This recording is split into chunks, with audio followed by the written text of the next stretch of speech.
Hello everyone. Recently अभी UPSC ने CDS का नोटिफिकेशन रिलीज़ कर दिया है। आज की इस वीडियो में उसी के बारे में कंप्लीट डिस्कशन करने वाला हूँ। ये सीडीएस एग्जामिनेशन होता क्या है एंड इस एग्ज़ाम की एलिजिबिलिटी क्या होती है, यानी कि इस एग्ज़ाम कौन कौन लोग दे सकते हैं, इसका एग्ज़ाम का पैटर्न क्या होता है, इसके एग्ज़ाम की क्वालिफाई करने के बाद आपकी जॉब प्रोफाइल क्या होती है, सैलरी इसमें कितनी मिलती है, इसके अलावा हमें इसमें कैसे प्रिपरेशन करनी चाहिए, इसके लिए बेस्ट बुक्स कौन सी हैं, प्रिपरेशन कहाँ से करनी चाहिए एंड ऑलमोस्ट एवरीथिंग का डिटेल में डिस्कशन आज की इस पर्टिकुलर वीडियो में करने वाला हूँ। मेक श्योर आप लोग वीडियो में अंत तक बने रहेंगे, जिससे आपका हर डाउट मैं क्लियर करने की पूरी कोशिश करूँगा। फिर भी अगर आपको कोई डाउट मन में रह जाए तो then let me know in comments, I will try to resolve it. सबसे पहले आपसे रिक्वेस्ट यही है कि आप लोग वीडियो में अंत तक पेशेंस के साथ देखते रहिए, आपका हर डाउट क्लियर हो जाएगा। प्लीज़ वीडियो के अंत तक पेशेंस के साथ देखते रहिए, ठीक है। चलिए सबसे पहले बात कर लेते हैं इसकी इंपॉर्टेंट डेट्स की। इसकी जो फॉर्म ऑफ फिलिंग है वो सब एक चीज़ समझ लेते हैं। आपको अप्लाई कैसे करना, हाउ टू अप्लाई करने के लिए आपको अप्लाई करने के जाना पड़ेगा इनकी ऑफिशियल वेबसाइट के ऊपर, जो कि है upsconline.nic.in। यहाँ से जाकर इसे ईजिली ऑनलाइन अप्लाई कर सकते हैं। बात करें इसकी इंपॉर्टेंट डेट्स की, जो इसकी जो फॉर्म ऑफ फिलिंग है वो आपकी आज से यानी कि 18 मई 2022 से स्टार्ट हो चुकी है। जो इसकी लास्ट डेट होने वाली है वो आपके 7 जून 2022 होने वाली है। शाम 6 बजे तक इसकी लास्ट डेट ओपन रहेगी, यानी कि 7 जून को शाम 6 बजे तक ही आपका लास्ट अप्लाई कर सकते हैं। आई विल रिक्वेस्ट यू कि आप पहले से पहले अप्लाई कर दीजिएगा, जिससे आप जल्दी इजीली फॉर्म अप्लाई कर दो। लास्ट में होता है कि साइट थोड़ा सा वर्क करना स्लो कर देती है, ठीक है। एंड इसका फॉर्म फिलिंग आज से स्टार्ट हो चुकी है। लास्ट डेट आपकी कब है? 7 जून होने वाली है। अगर बात करें इसका एग्जामिनेशन डेट की, यहाँ मेंशन नहीं है, but I will know you कि इसकी जो एग्जामिनेशन डेट है वो आपका 4 सितंबर को आपका एग्जामिनेशन होने वाला है। 4 सितंबर 2022 को आपका एग्जामिनेशन होने वाला है, ठीक है। सीडीएस का एग्जामिनेशन कब है? 4 सितंबर 2022 को होने वाला है। एंड एक और चीज़ आप लोगों के मन में आप लोगों के मन में ये बन रहा होगा डाउट, सीडीएस एग्जामिनेशन होता क्या है। देखिए, सीडीएस का मीनिंग क्या होता है? कंबाइंड डिफेंस सर्विस, यानी कि इस एग्जामिनेशन के थ्रू आप क्या करते हैं, जितनी डिफेंस फोर्सेज अपनी हैं, यानी कि आर्मी, नेवी एंड एयरफोर्स के अंदर आप एज एन ऑफिसर ज्वाइन करते हैं इस एग्ज़ाम को क्वालिफाई करने के बाद। एंड क्वालिफाई करने का आपको ट्रेनिंग होती है, उसके बाद आप क्या करते हैं, आर्मी के अंदर या नेवी के अंदर या एयरफोर्स के अंदर एज एन ऑफिसर ज्वाइन करते हैं। इसी को नाम दिया गया है CDS, combined defence service. I hope ये क्लियर हो गया होगा। एंड एक और चीज़ आपके मन में जो एक वो होगी क्यूरियोसिटी कि ये 2 क्या चीज़ है, सीडीएस 2 क्या चीज़ है। देखिए, आपका जो सीडीएस का एग्जामिनेशन होता है ये साल में 2 बार होता है। एक होता है अप्रैल के अंदर, एक होता है आपका सितंबर के अंदर। जो एग्जामिनेशन आपका अप्रैल में होता है उसे बोलते हैं सीडीएस फर्स्ट। जो आपका एग्जाम सितंबर में होने वाला है उसे बोलेंगे सीडीएस सेकंड। बिकॉज ऐसा होता क्यों है? क्योंकि साल का पहला एग्जामिनेशन होता है तो इसे बोलते सीडीएस फर्स्ट बोलते हैं। ये आपका साल का दूसरा एग्जामिनेशन होता है, इसलिए बोलते सीडीएस सेकंड। आई होप ये भी आपको क्लियर हो गया होगा। चलिए अब आगे बढ़ते हैं, जान लेते हैं इसकी एलिजिबिलिटी वगैरह। एंड उससे पहले एक और चीज़ हम समझ लेते हैं, ये इसकी वैकेंसीज़ के अंदर कितने हैं। अगर बात की इसके अंदर वैकेंसीज डिटेल की, उसका टोटल वैकेंसीज कितनी है। अगर बात कीजिए इंडियन मिलिट्री एकेडमी IMA की, जो कि देहरादून के अंदर है, इंडियन मिलिट्री एकेडमी, यहाँ आर्मी वालों की ट्रेनिंग होती है एज एन ऑफिसर वालों की। IMA यानी कि इंडियन मिलिट्री एकेडमी, इसके अंदर आपकी 100 वैकेंसीज़ होने वाली, टोटल 100 वैकेंसीज़ IMA के लिए होने वाली हैं, ठीक है। इसके अलावा बात की जाए नेवल एकेडमी यानी कि नेवी के अंदर, जो कि आपके इजीमाला है, जो एकेडमी है नेवल एकेडमी इजीमाला केरला के अंदर, इसके अंदर टोटल आपकी 22 वैकेंसीज़ होने वाली, टोटल 22 वैकेंसीज़ इसके अंदर INA के अंदर होने वाली हैं, ठीक है। अब बात करें अगर AFA की, अब बात कीजिए AFA की यानी कि एयरफोर्स एकेडमी, जो कि आपके हैदराबाद के अंदर है। इसके अंदर टोटल आपकी 32 वैकेंसीज़ होने वाली है। वैकेंसीज नॉर्मली हर बार इतनी ही रहती हैं, हर बार वैकेंसीज़ तो इतनी ही रहती है, अराउंड लगभग, थोड़ा बहुत 1-2 वैकेंसी आगे पीछे हुआ, लेकिन लगभग इतनी ही वैकेंसी आपकी हर बार रहती हैं। आप इस तरीके से देख सकते इतनी वैकेंसीज आपकी होने वाली। इसके अलावा एक और चीज़ इसके अंदर मेंशन होती है, जो कि काफ़ी लोगों को डाउट रहता है, ये OTA क्या चीज़ है। OTA यानी कि ऑफिसर्स ट्रेनिंग अकेडमी।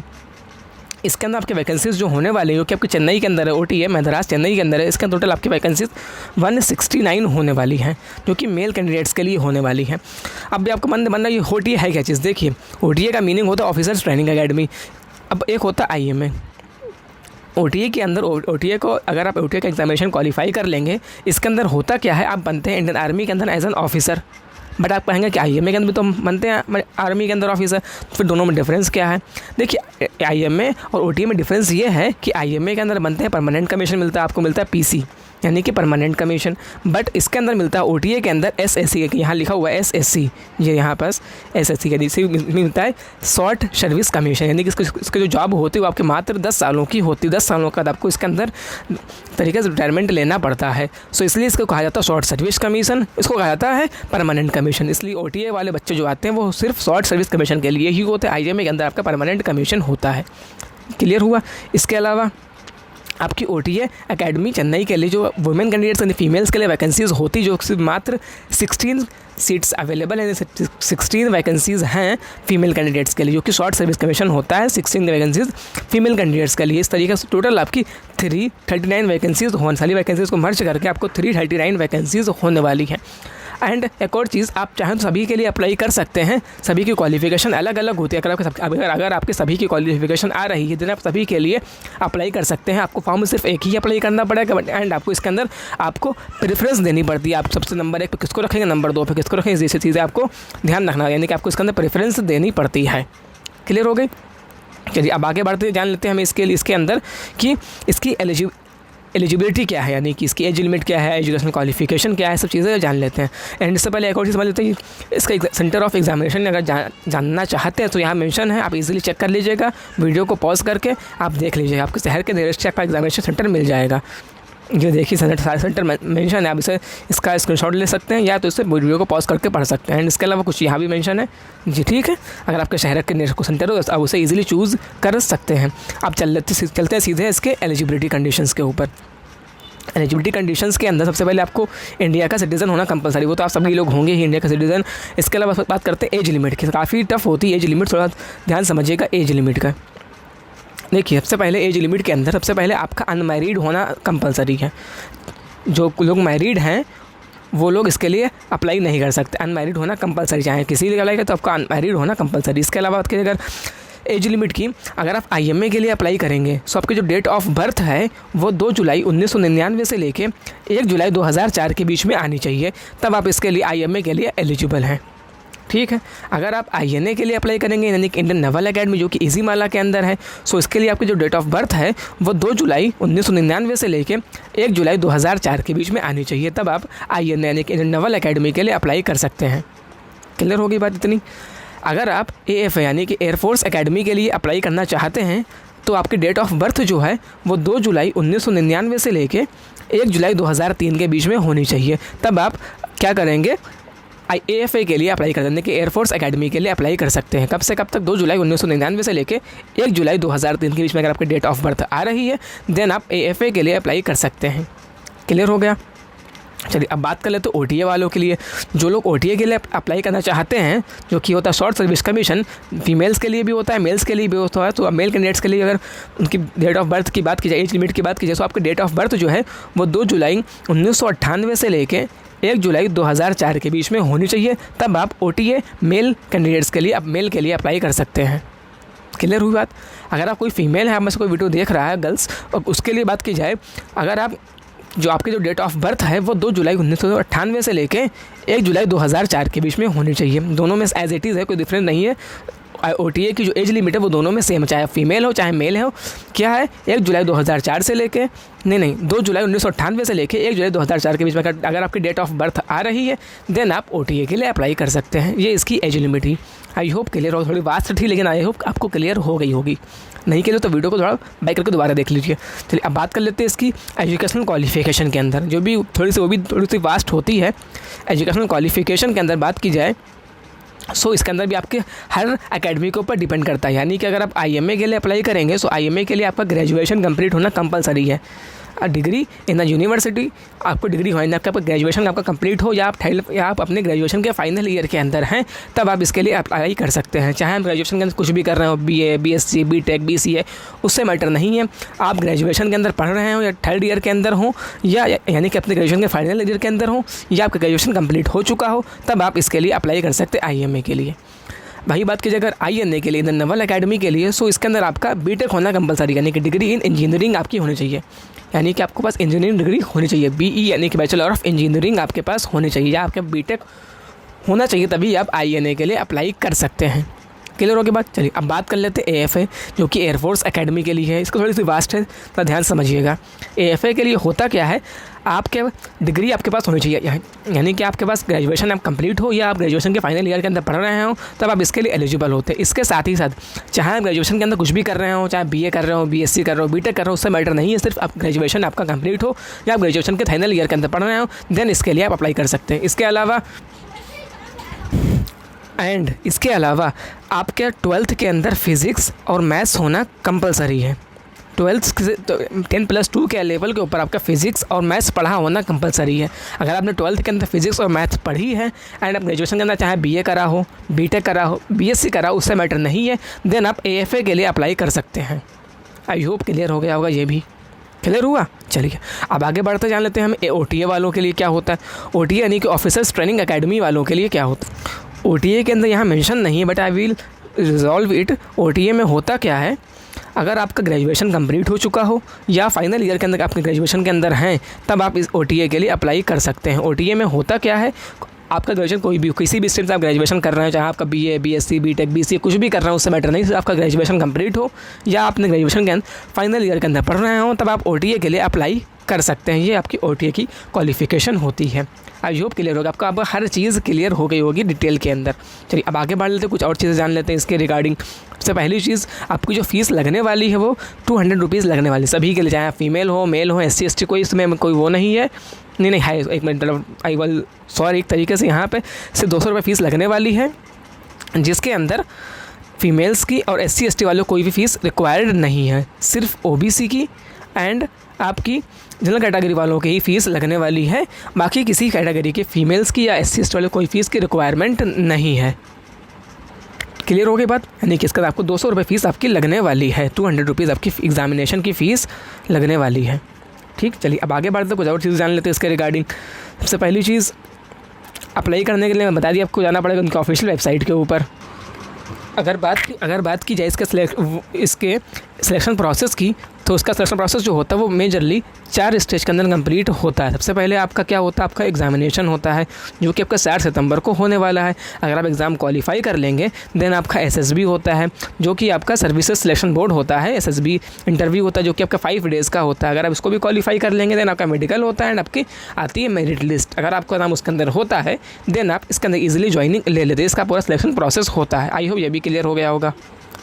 अगर बात की जाए इसके एग्ज़ाम के पैटर्न की, सो इसके एग्ज़ाम के पैटर्न के अंदर आपके मेजरली 3 सब्जेक्ट आते हैं।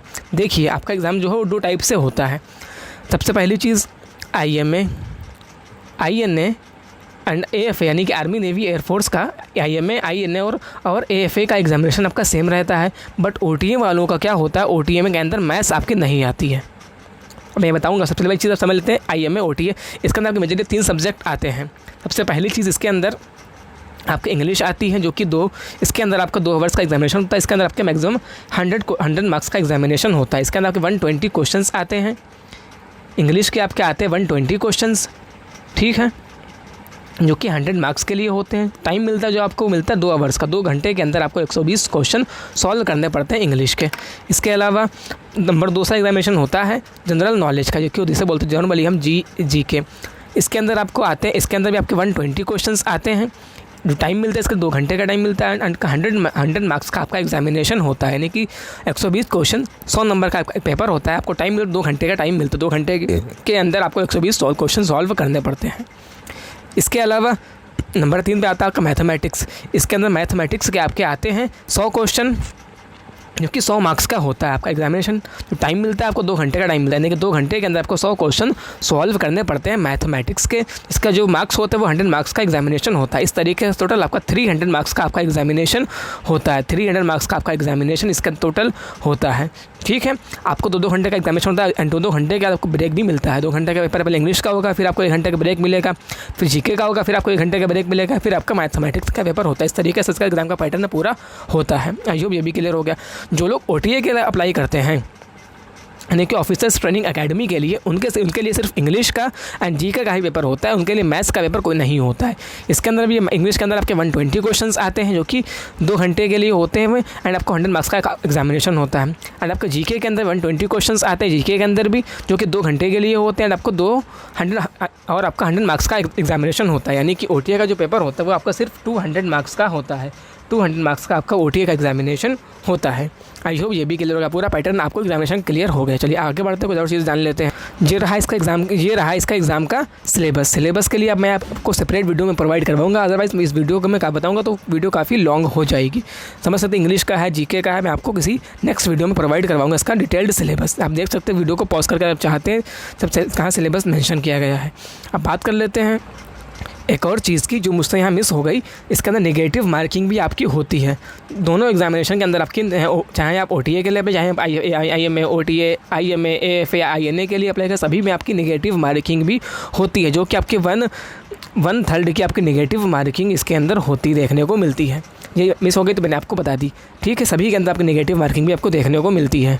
अगर बात की जाए इसका सैलरी की, तो आपकी सैलरी इसके अंदर होती है जब आप ट्रेनिंग कंप्लीट करने का ज्वाइन करते हैं, एज ए लेफ्टिनेंट की पोस्ट पर ज्वाइन करते हैं, तो जो आपकी सैलरी इसके अंदर होती है वो कि 56,100 रुपये आपकी बेसिक पे होता है। एंड इसके अंदर आपके बहुत से अलाउंसेस भी प्रोवाइड किए जाते हैं। सो आपकी कह सकते हैं आपके इन हैंड जो सैलरी आती है ऑलमोस्ट 65,000 के अराउंड होती है। आपकी सैलरी जो होती है वो ऑलमोस्ट 65,000 के अराउंड होती है। तो आप कह सकते हैं काफ़ी अच्छी खासी सैलरी होती है, जो कि ऑफिसर लेवल की सबसे पहली पोस्ट लेफ्टिनेंट के ऊपर सैलरी आपको मिलने वाली होती है। सो अब ये हो इससे आपको कुछ मोटिवेशन मिलेगा, आप इसके लिए चाहते हैं प्रिपरेशन कर, तो आप इजीली प्रिपरेशन कर सकते हैं। चलिए सो आई होप अब आपका हर डाउट क्लियर हो गया होगा। अगर आप लोग इसके लिए चाहते हैं प्रिपरेशन करना, सो आप टेक्स्ट बुक के ज़रिए से कर सकते हैं। देखिए टेक्स्ट बुक में होता क्या है, आप टेक्स्ट बुक के ज़रिए आप मॉक टेस्ट लगा सकते हैं। मॉक टेस्ट के अलावा यहाँ से प्रिपरेशन भी आप इतनी ईजिली कर सकते हैं, बिकॉज टेक्स्ट बुक ने भी नए कोर्स लॉन्च करे हैं CDS के लिए। सो आप यहाँ से अपने प्रिपरेशन भी कर सकते हैं CDS सेकंड एग्जामिनेशन के लिए। अगर आप चाहते हैं टेक्स्ट बुक का पास परचेज करना, देखिए इसके पास से होता कि आप यहाँ से हज़ारों मॉक टेस्ट लगा सकते हैं। यहाँ से आप 470+ एग्जाम की प्रिपरेशन कर सकते हैं। इसके ज़रिए आप हज़ारों मॉक टेस्ट लगा सकते हैं। यहाँ से जो इसका जो पास का प्राइस होता है बिल्कुल नॉमिनल प्राइस होता है, जो कि मात्र 390 का प्राइस होता है। अगर आप कूपन कोड यूज़ कर लेंगे H6XVHN, देन आपका जो प्राइस होता है देन आपका प्राइस जो है वो 339 हो जाता है। ये आपका 1 साल का प्राइस होता है टेक्स्ट बुक का पास परचेज़ करने का। इसके ज़रिए आप हज़ारों मॉक टेस्ट यहाँ से लगा सकते हैं। सो अगर आप लोग प्रिपरेशन कर रहे हैं, सो टेक्स्ट बुक का एक पास परचेज़ कर लीजिएगा, इस कोड का यूज़ कर लीजिएगा, आपको प्राइस का ड्रॉप देखने को मिल जाएगा। देन आप यहाँ से इजीली मात्र 339 के अंदर एक पास परचेज़ कर सकते हैं 1 साल की वैलिडिटी के साथ। देन यहाँ पे आप हज़ारों मॉक टेस्ट लगा सकते हैं एंड आप यहाँ से अपनी प्रिपरेशन ईजिली कर सकते हैं, अपनी प्रिपरेशन एक नया बूस्ट दे सकते हैं। सो आई होप अब आपका हर डाउट क्लियर हो गया होगा। अगर आपके मन में कोई डर बन रहा है अभी भी, सो मुझे कमेंट्स के अंदर लिख के बताइएगा। एंड आपको वीडियो पसंद है, वीडियो को लाइक ज़रूर कर दीजिएगा और अपने दोस्तों के साथ भी शेयर कर दीजिए। जो लोग पता नहीं है सीडीएस एग्जामिनेशन क्या है, उनका वीडियो को ज़रूर शेयर कर दीजिएगा। एंड अगर आप जो चैनल पहली बार आए हैं तो चैनल को सब्सक्राइब करके बेल आइकन को प्रेस कर लीजिएगा, क्योंकि मैं आपको इस तरीके से वीडियोस प्रोवाइड करवाता रहता हूँ। सो फिर see you in the next video, take care.